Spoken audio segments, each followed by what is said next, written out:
Isang senior citizen na kukuha lamang ng police clearance bilang requirements daw yan sa kanyang trabaho ang inaresto ng QCPD Station 4. Kung bakit?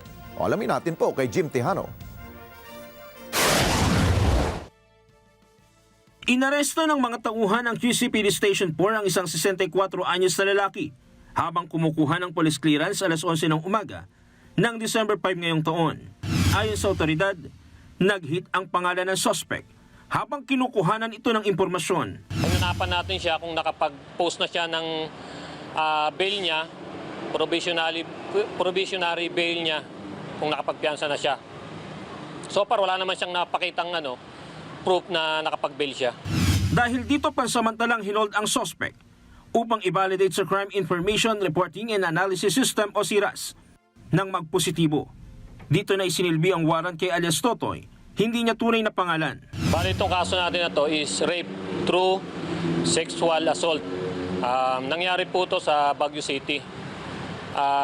Based sa suspect account, bali inaya siya ng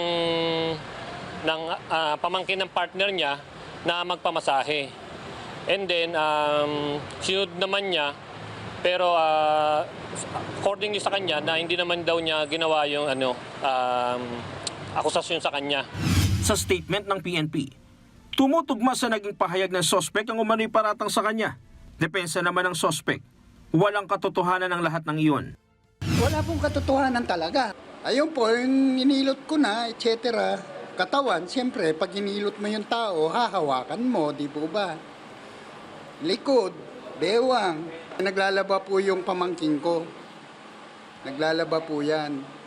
Nung natapos po naglaba siya, ang sabi niya po sa akin, Tito, masakit yung bewang ko, dami ko nilabhan.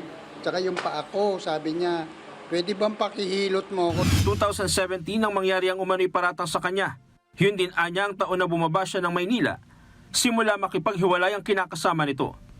Giit pa ng suspect, posibleng gawa-gawa lang ng dati niyang kinakasama ang lahat upang makipagbalikan sa dating asawa. Sa ngayon, nakadetine ang suspect sa QCPD Police Station 4. Bali, maging proseso na to, iano natin siya sa court, i-commit na natin siya sa court. Tapos, siya na ang court nang magde-decide kung kailan siya i-commit. Jim Tejano, para sa mata ng Agila. Matatag, matapang, matapat.